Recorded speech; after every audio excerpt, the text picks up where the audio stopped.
तो अभी हम लोग बच्चों को गाड़ी में ड्रॉप करके आए हैं, वॉक करके आज नहीं गए। हालांकि सिर्फ 5 मिनट्स की वॉक है, बट रीज़न इसकी आज की जो स्नो है ना वो थोड़ी सी ख़तरनाक है। ये सेकंड स्नोफॉल है एंड लोगों ने बताया था काफ़ी कि स्लिपरी होती है एंड इट्स डेफिनेटली स्लिपरी। अभी मेरा भी थोड़ा सा पैर एकदम स्लिप होते होते बचा था, वीडियो नहीं बना पाई थी, but let me show you something.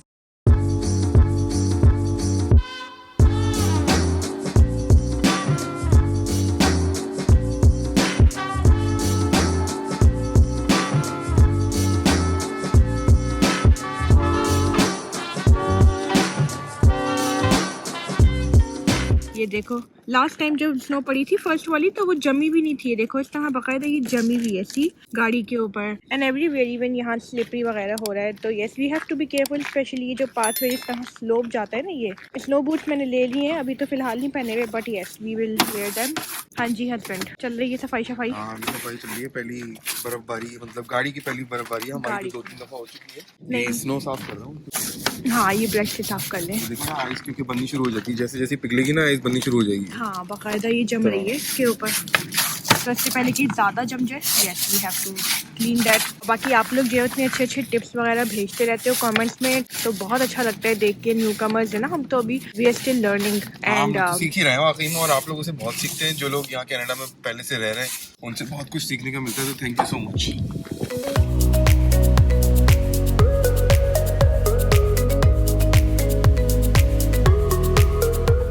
आपको कनाडा में सुबह सुबह निकलने के लिए 25 से 30 मिनट एक्स्ट्रा चाहिए होते हैं, जिसमें आपको स्नो साफ करनी पड़ती है पहले तो गाड़ी से, क्योंकि अगर उड़ेगी पीछे तो कोई ये ना हो कि किसी और का नुकसान हो जाए, कोई एक्सीडेंट हो जाए। वो बहुत ही बड़ा सेफ्टी का रीजन बन सकता है, मतलब हैजर्ड बन सकता है। और दूसरी बात ये कि गाड़ी को जो है वो गर्म करना पड़ता है, तो उसके लिए गाड़ी को पहले स्टार्ट करना पड़ता है, फिर 10-15 मिनट जो है वो उसको हीटेड करना पड़ता है, फिर जाके जो है वो आप निकल पाते हो। तो मेक श्योर कि आप 20 से 25 मिनट एक्स्ट्रा रखो जब भी आप ऑफिस के लिए, जॉब के लिए या स्कूल बच्चों को छोड़ने के लिए जा रहे हो।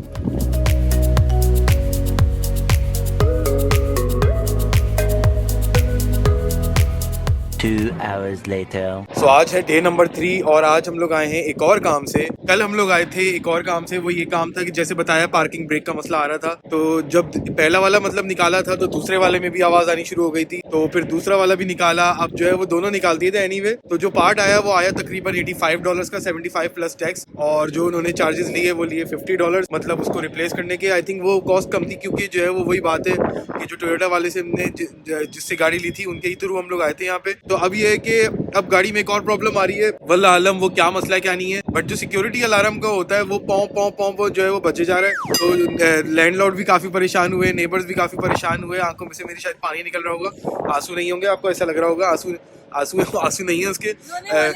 तो ये सब चीजें तो देखो चलती रहती है पुरानी गाड़ी के साथ।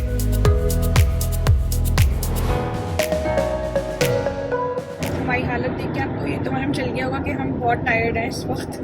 बहुत एग्जॉस्टिंग महसूस कर रहे हैं, क्योंकि पिछले 3 दिन से गाड़ी के काम चल रहे हैं ना, तो आना जाना या लाइफ का पार्ट है। तो आहिस्ता आहिस्ता मसले मसाइल निकल के आ रहे हैं और हर रोज़ ही समझने के मैकेनिक के चक्कर लग रहे हैं, but we had no choice. तो इसके अलावा कि आप ठीक करवाते हैं, आहिस्ता आहिस्ता हो ही जाएगा। अल्टीमेटली हर जो फॉल्ट ठीक करवाते हैं हम सोचते हैं कि शायद ये लास्ट फॉल्ट। आप में से ही काफी जो है वो लोग हैं, मतलब जो इंस्टाग्राम पे, यूट्यूब पे फॉलो करते हैं, सब्सक्राइबर भी हैं, और वो ये कहते हैं कि मतलब एक ही मैकेनिक के पास स्टिक रहो। बार बार अगर नए नए मैकेनिक के पास जाओगे तो वहाँ पे फिर वो नए हिसाब से जो है वो चीजें निकालेगा। फिर वो कहेगा कि दूसरे ने ये किया था, पहले ने ये किया था, अच्छा इसकी तो ये गलती, उसकी वो गलती। एक ही अगर जो कर रहा होता है तो उसको ज्यादा बेहतर पता होता है। जैसे डॉक्टर भी होता है फैमिली, तो उसको ज्यादा बेहतर पता होता है कि फैमिली मैकेनिक। तो एक तरह का रिकमेंडेशन भी है, वो भी है। बस क्या कर सकते हैं, जिंदगी के पार्ट है ये। और फिर कॉस्ट भी बचती है ना। अभी हम लोग जैसे इस वाले मैकेनिक के पास आने all the way to Brampton, मतलब 40 मिनट्स हर रोज ड्राइव करके आना पड़ रहा है। लेकिन ये एक फायदा कि थोड़ी कॉस्ट कम लग रही है अगर हम किसी नए मैकेनिक को दिखाएंगे। अगेन यहाँ पे तो वो दोबारा अगर किसी नए मैकेनिक को दिखाएंगे तो वो सिर्फ चेक करने के इतने पैसे ले लेगा, और ये चेकिंग के कोई पैसे ले नहीं रहा, क्योंकि जाहिर है ऑब्वियसली एक रेफरेंस है और एक वो सिस्टम एक प्रॉपर चल रहा है तरीके से। और यहाँ पे हम्बल एंड ऑनेस्टी का भी चक्कर है, मतलब कितना कोई ओवर चार्ज ना कर ले, कोई ज्यादा पे ना हो रहा हो, तो वो चीज भी नहीं है। तो अभी तक हमारे इस मैकेनिक का बहुत अच्छा चल रहा है एक्सपीरियंस। तो दुआ कीजिएगा कि ये आखिरी मसला हो जो हम लोगों ने सॉल्व करवाना है। अब बात ये है कि हमने कोशिश की थी कि नई गाड़ी ले लें किसी तरह, बट नई गाड़ियों का आपको पता है कनाडा में जो लोग रहते हैं ऑस्ट्रेलिया में भी हर जगह इस वक्त जो है वो नई गाड़ियों का बहरान चल रहा है। मतलब नई गाड़ियां है ही नहीं, 4-4, 6-6 महीने लग रहे हैं और जो पुरानी गाड़ियां लीजिंग पे मिल रही हैं वो उनसे भी ज्यादा महंगी हैं। जैसे कि मतलब बताया था कि जो है वो जो पुरानी मित्सुबिशी ले रहे थे 2017 की, वो भी 28,000 की पड़ रही थी। मिला के तो यार मतलब अब बंदा क्या करे, कहाँ जाए इस वक्त। पुरानी गाड़ी तो अब लेना ही है क्योंकि नई गाड़ियां तो मार्केट में है ही नहीं। तो आप कोई सी भी आप ले लोगे, 17 की भी ले लोगे, 15 की भी ले लोगे, कितने की 1000 की भी ले लोगे, उसकी भी कोई गारंटी तो नहीं है ना कि वो दूसरे दिन जो है वो उसके अंदर मसले ना निकले। किसी भी डीलर से ले लो, किसी इंसान से ले लो, तो मतलब ना उनको पता है, शायद किसी को पता भी हो तो कोई बताता नहीं है। तो होता है कभी लाइफ में चीजें जो है वो एकदम प्लान नहीं चल रही होती हैं, ऊपर नीचे हो रहा होता है। तो यही हमारा भी इस वक्त चल रहा है, वक्त है सिर्फ। लेकिन आप लोग बहुत ज़्यादा मोटिवेट करते हो कमेंट्स में, अक्सर लोग इतना बोलते हैं तो देख के कमेंट सेक्शन भी अच्छा लगता है। बस मोटिवेट करते रहना क्योंकि ये टाइम जो है ना हमारा ऐसा है, मतलब कमेंट सेक्शन में जितना मोटिवेट करोगे ना हमें उतना ज़्यादा और मतलब ये टाइम अच्छे से गुजर जाएगा। तो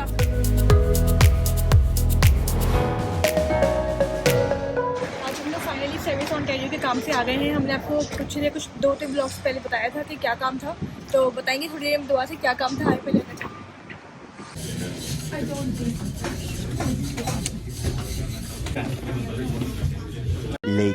तो अल्हम्दुलिल्लाह आधे घंटे के अंदर हमारे सारे काम हो गए। गाड़ी की जो रजिस्ट्रेशन करवानी थी परमानेंट वो भी हो गई, वैलिड, सेफ्टी वगैरह हर चीज़ क्लियर थी, पास था, इंश्योरेंस पॉलिसी ये वो सब कुछ हो गया। और उसके बाद एक और काम था, ड्राइविंग लाइसेंस का एड्रेस चेंज कराना था, वो भी हो गया। जो ओहिब कार्ड होता है मतलब हेल्थ कार्ड होता है, उसका भी जो है वो एड्रेस चेंज करवाना था। जो पहले एड्रेस दिया हुआ था वो अपने कज़न का था, वो भी हो गया।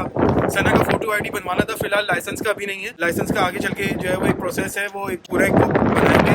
फिलहाल फोटो आईडी बनवा लिया और वो $35 का बना है और वो भी फटाफट हो गया। बच्चों के जो है वो हेल्थ कार्ड के ऊपर एड्रेस चेंज करवाना था, वो भी हो गया। और तकरीबन आधे घंटे के अंदर सब कुछ हो गया। और मिसिसागा में हम लोग ओंटारियो पे, तो अगर आप लोग मिल्टन में रहते हो 4 से 5 दिन का या 10 दिन का 15 दिन का जो है वो टाइम लग रहा है आपको अपॉइंटमेंट पे, या वहाँ जाने पे जो है वो 4-5 घंटे वेट करना पड़ा है, उसकी कोई जरूरत नहीं है। यहाँ पे आओ फटाफट काम करवा लो। मिसिसागा में ओंटारियो स्ट्रीट के ऊपर। This is very good and highly recommended. हाँ, बिकॉज आज तक आप लोगों ने हमें सर्विस ओंटारियो गवर्नमेंट सर्विसेज के बारे में बहुत शिकायतें करते सुना है, तो हमने सोचा कि आज अच्छा एक्सपीरियंस भी शेयर करें हम। जो हमारा अच्छा एक्सपीरियंस होगा आप लोग उससे सीखें और हम लोग जो है वो बहुत अच्छाई भी दिखाएंगे कनाडा की। बहुत से लोग कह रहे हैं कि यार आप लोगों ने कनाडा आके ये गलती कर दी, यार अलग अलग एक्सपीरियंस जो हम शेयर कर रहे हैं। हर दफा इस चीज का मतलब ये नहीं होता कि हम लोग को गलती कर दी है। It's just that we are just sharing fact and that's it. The next day. Allah needs you and we need Allah. आज है जुम्मे का दिन, हम लोग आए हुए थे जुम्मे की नमाज पढ़ने। बड़ा ही जबरदस्त मूड हो रहा है, मौसम भी अच्छा है आज का, ठंडा ठंडा है लेकिन बादल भी है, धूप नहीं है। How are you feel? अल्हम्दुलिल्लाह, अल्लाह का शुक्र है। आप लोग तमाम लोगों को, तमाम मुसलमानों को, तमाम लोग इंसानों को जुम्मा बहुत बहुत मुबारक हो। और मुझे जुम्मा पढ़ के बहुत ज़्यादा मज़ा आया। मतलब आज तो पहली दफ़ा मिल्टन में जुम्मा पढ़ा है। इवन मतलब कनाडा में ही फर्स्ट टाइम मैंने पढ़ा है। औरतों की मस्जिद में, सेम ही मस्जिद है औरतों की साइड पे, तो काफ़ी अच्छा टाइम रहा। मेरा तो आई थिंक ये 7वां 8वां जुम्मा है। जगह ये होता है कि यहाँ पे 4-5 लोगों ने मतलब 4-5 सिक्योरिटी गार्ड इन्होंने खड़े किए हुए ताकि पार्किंग के कोई इश्यूज ना हो। सो ये चीज़ मुझे यहाँ पे थोड़ी डिफरेंट लगी है ऑस्ट्रेलिया में एज कम्पेयर। मतलब इस तरह की चीजें बहुत कम देखने में आती थी। मतलब वहाँ पे सिक्योरिटी गार्ड वगैरह नहीं खड़े होते, बहुत कम खड़े होते थे, सिर्फ रमजानों में मैंने देखे क्योंकि मैं खुद भी सिक्योरिटी करता था तो मुझे ऑब्वियसली पता ये बात। बट नॉर्मल जुम्मे की नमाजों में कभी सिक्योरिटी गार्ड नहीं होते। Just for the crowd controlling, क्योंकि इतना रश हुआ करता था रमजानों में। चलो चलते हैं और काम निपटाते हैं। खुल जाती है ना खैर से गाड़ी तो अच्छा लगता है। कभी लाइटें आती हैं और कभी लाइटें जाती हैं, तो अल्लाह का शुक्र है आज वैसे सारी लाइटें जो है वो चली गई हैं। मतलब आई थी मगर चली गई हैं, तो जो है वो देख के थोड़ी खुशी भी होती है, थोड़ा अजीब सा भी लगता है कि मतलब ऐसे कैसे हो रहा है, क्या हो रहा है, क्या नहीं हो रहा। बट ये है कि गो विद द फ्लो रहना चाहिए इंसान को, हर हाल में खुश रहना चाहिए, अल्लाह का शुक्र अदा करना चाहिए। और अल्लाह ताला ने हमें जो है वो कनाडा में यहाँ पे PR मतलब परमानेंट रेजिडेंट बनाया है, जिसके लिए हम लोग कई सालों से मेहनत कर रहे थे ऑस्ट्रेलिया के अंदर, बट शायद वो हमारे वहाँ पे शायद नसीब में नहीं होगी। So it's not a big deal, आगे बढ़े जिंदगी में, मूव ऑन करो। तो जुम्मे की नमाज पढ़ के वाकई बहुत ज्यादा सुकून मिलता है। और अभी हम करके चुके आए हैं बाहर, तो ज्यादा पॉजिटिव महसूस कर रहे हैं तमाम मुश्किलात के बावजूद, जो भी स्ट्रगल्स चल रही है। बट हम लोग अल्लाह का शुक्र अदा करते हैं कि अल्लाह ने हमें बहुत आसानियां भी दी है। कनाडा बहुत अच्छा मुल्क है और बहुत सारी फैसिलिटीज यहाँ पे ऐसी मिल रही है कि जिससे हम लोग अल्लाह का बस जितना शुक्र अदा करें कम है। बेशक सही बात है, बिल्कुल सही बात है। एज अ परमानेंट रेजिडेंट यहाँ पे जो है वो हमें काफी बेनिफिट्स मिलते हैं, जैसे बच्चों की एजुकेशन हो गई, मेडिकल हो गई, और भी बहुत सारी चीजें होती हैं जो गवर्नमेंट ऑफ कनाडा यहाँ पे देती है आपको एज अ न्यू कमर। सबसे बड़ी बात है कि साफ सुथरा माहौल है। हमें जो जो है वो मतलब Safety, security है, माहौल हाँ। के लिहाज से अल्लाह का शुक्र है, बहुत अच्छा साफ सुथरा माहौल है, अच्छा एरिया है, और साफ सुथरी रोड्स हैं, घरों में भी हाँ। हीटिंग है जबरदस्त, मतलब लगता है घर के अंदर लगता ही नहीं कि हम इतने ठंडे इलाकों में रह रहे हैं। Exactly. तो there are so many facilities. बल्कि जो है वो मेरी बहन का फोन आया हुआ था अभी 2 दिन पहले, तो वो पूछने लगी कि भाई बर्फ का क्या चक्कर है, कब होगी क्या नहीं होगी। मैंने बोला कि अभी फिलहाल तो 5-6 दिन तक तो कोई चांसेस नहीं है बर्फ होने के, हाँ। और हम लोग किसी काम से ही बाहर निकले तो ऐसी बर्फबारी हो रही थी, मतलब स्नो स्टॉर्म आ रहा था या क्या हो रहा था समझ में नहीं आया। लिटरली मतलब घर के अंदर कुछ पता ही नहीं चलता आपको, अगर इवन आप बेसमेंट में रह रहे हैं तब भी यहाँ पे हीटिंग वगैरह सिस्टम बिल्कुल ओके टू गो होता है, कोई इश्यूज नहीं होते, कोई प्रॉब्लम नहीं होती, एज लॉन्ग एज आप घर के अंदर हो। हाँ, बाहर जाएंगे ऑब्वियसली किसी भी कामों से तो आपको वो चीज फील होगी, आपको ऐसा लगेगा कि यार मतलब हाँ सर्दी है, ठंडक है, कवर करके निकलना पड़ रहा होता है, बट उसकी इंशाल्लाह नेक्स्ट हम कभी और वीडियो में जरूर कवर करेंगे कि हम क्या क्या कवर करके निकलते हैं, हम क्या क्या पहनते हैं जिससे हम लोग को सर्दी बाहर जाके भी महसूस नहीं होती है। तो इसलिए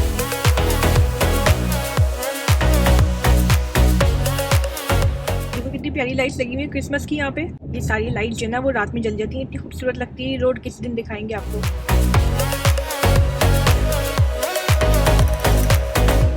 तो ये देखेंगे अंदर जाके कि एक डिब्बा कितने का है, क्योंकि यहाँ पे डिस्काउंटेड प्राइस में चिकन काफी अच्छी मिलती है, राइट। अब इकबाल फूड्स हमारे घर से बहुत दूर है, तो अब हम लोगों को मतलब वहाँ पे स्पेशली जाना पड़ेगा उसके लिए, तो फ्यूल भी काफी खर्च होगा, टाइम भी ज्यादा लगेगा। यहाँ पे देखते हैं, अलग अलग चीजें ट्राई करते हैं जिंदगी के अंदर, कहाँ पे क्या तुक्का लग जाए। चलो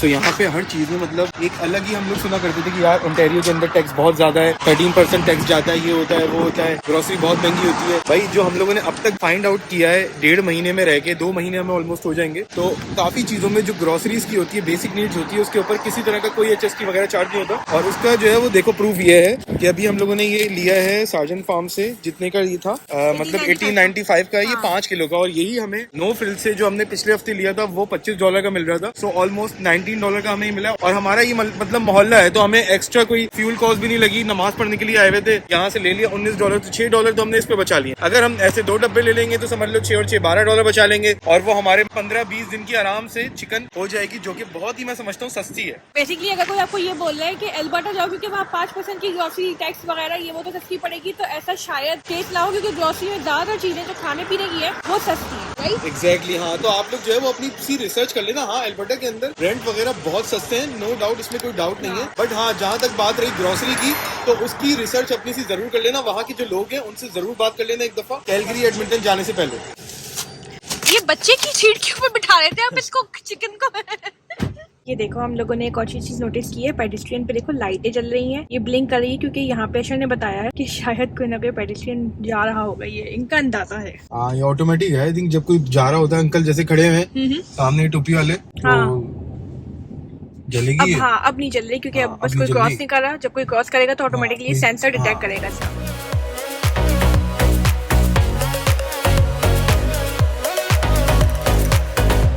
जितने लोगों को पता है वो ये मतलब हमें जरूर बताइएगा कि जो कंस्ट्रक्शन का काम हो रहा होता है तो वहां पे मतलब पुलिस की गाड़ी क्यों खड़ी होती है, एक पुलिस वाला खड़ा होता है। हमने कल ये मिसिसागा में भी देखा, आज ही हम लोग मिल्टन में भी देख रहे हैं। तो मतलब हमारी इस्लाह के लिए, हमारी नॉलेज के लिए जरूर बताइएगा कि मतलब क्या चक्कर है, ये पुलिस वाला कंस्ट्रक्शन वर्कर्स के साथ क्या कर रहा है, इसका क्या काम है, इसका क्या रोल है इस कंस्ट्रक्शन के टाइम पे, मतलब क्या करेगा ये।